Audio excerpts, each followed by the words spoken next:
खुदा की कसम है तुमको, किसी से डरने की जरूरत नहीं है तुमको अब, किसी से डरने की जरूरत नहीं है आपको अब। कब तक डरोगे?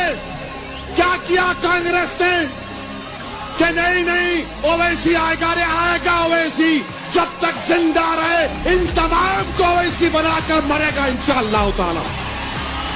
हेलो दोस्तों, अभी बिहार में वोटर अधिकार यात्रा चल रही है। उसी बीच राहुल गांधी क्या कहते हैं, तेजस्वी यादव क्या कहते हैं और राहुल गांधी क्या करते हैं, और असदुद्दीन ओवैसी की जो यात्रा चल रही है और असदुद्दीन ओवैसी की जो सभाएं कर रहे हैं, उनके साथ ही राणा रंजीत, अख्तरुल ईमान, ये सारे के सारे जो चीज़ें कर रहे हैं, हम उस पर जो है बात करने वाले हैं आज। पहले तो आप ये वीडियो देखिए। पाएंगे केहू जवन किया नहीं करके दिखाएंगे। अच्छा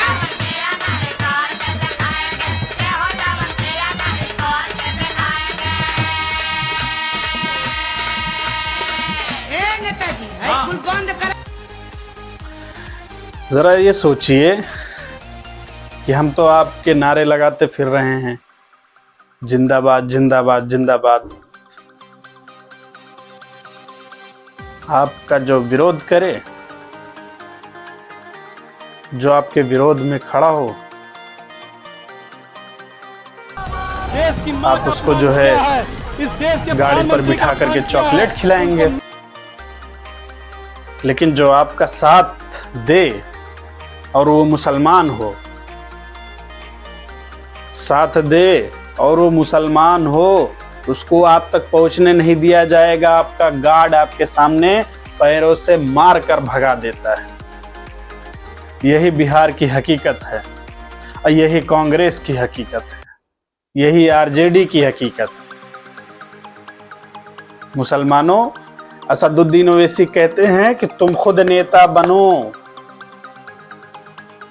तुम हमें नेता मत बनाओ, तुम खुद नेता बनो, हम तुम्हारे पीछे आएंगे। अरे कुछ तो समझो, दिमाग लगाओ अपना। नहीं समझ आ रहा है तो एक पार्टी के पीछे चले जाओ, एक पार्टी के एक इंसान की क़यादत में लग जाओ।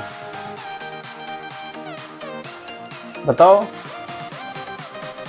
जो तो राहुल गांधी का विरोध कर रहा था, जो व्यक्ति उसको जो है जो काले झंडे दिखाते हुए विरोध कर रहा था कि राहुल गांधी मुर्दाबाद के नारे लगाते हुए विरोध कर रहा था, उसको तो अपने पास बुला के उसको चॉकलेट खिलाए। लेकिन दूसरा वहीं पे जो है जो राहुल गांधी से मिलने जा रहा था, उसके गार्ड ने उसको जो है लात मार के भगा दी। वो भी दाढ़ी रखा हुआ है, मुसलमान है, मुस्लिम है, इस वजह से। और उनको ये भी पता है कि मुसलमानों, तुम्हें हम तुमसे वोट मांगने नहीं जाएंगे, हमें तुम्हारे वोट की जरूरत नहीं है। तुम बीजेपी और आरएसएस से डर के खुद हमें वोट देने आओगे।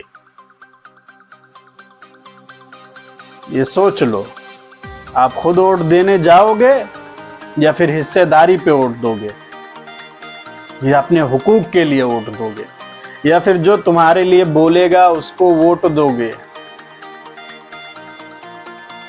इसलिए कि अभी जो कुछ दिनों से देखा जा रहा है, कुछ दिनों से जो राजनीति चल रही है पूरे देश के अंदर, कि मुसलमान कोई कुछ बोल नहीं सकता है किसी को।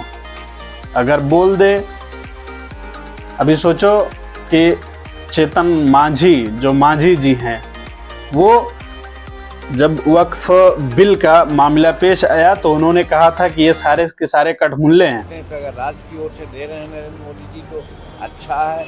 और एक कहता है कि भाई नरेंद्र मोदी जी सर्वधर्म समभाव की बात करते हैं, इसलिए हम इसको प्रशंसा करनी चाहिए। धरना देने वाले लोग कठमुल्ले हैं, धार्मिक भावना फैला करके देश में जो विरोध कर रहे हैं कठमुल्ले हैं। मुसलमानों, तुम कठमुल्ले हो गए हो मांझी के हिसाब से, ठीक। और फिर दूसरी बात,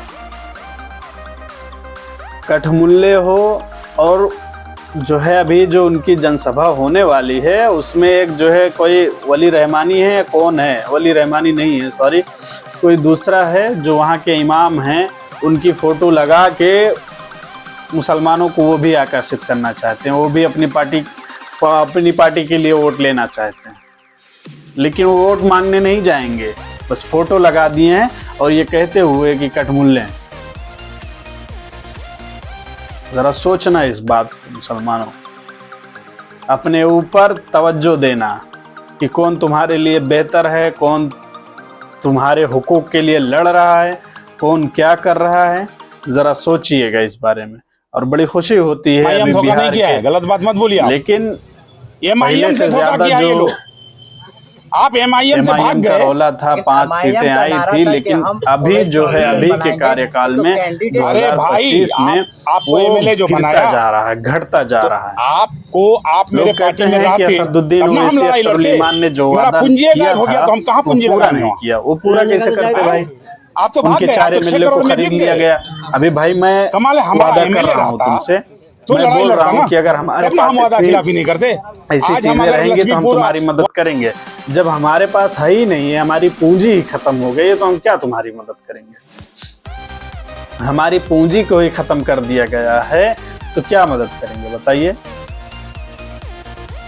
जब हमारे पास होते या एमआईएम के पास जो उनके 5 विधायक हैं वो होते और ना करते, तब जो है सोचने वाली बात थी ना।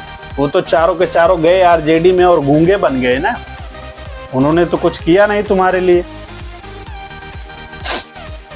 फिर जो है अगर अख्तरुल ईमान भी कर रहे हैं, 15 मिनट के लिए ब्रिज पे चले पैदल, ब्रिज बनी कि नहीं बनी?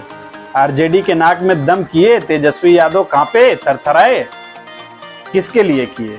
मुसलमानों तुम्हारे लिए ही किए ना, बिहार के लिए किए, सीमांचल के लिए, किशनगंज के लिए ना। कि कोई तुम्हारे पास खुद आके बोलता कि हाँ ठीक है मैं तुम्हारी ब्रिज बनवा दे रहा हूं, मैं तुम्हारे लिए स्कूल बनवा रहा हूं, ऐसा कभी बोलता कोई? तो इसलिए अपने वोट का अधिकार जो है समझो, तुम्हारा वोट कीमती है। बस ये समझना है कि तुम्हें कौन सी चीज कब कैसे इस्तेमाल करनी है।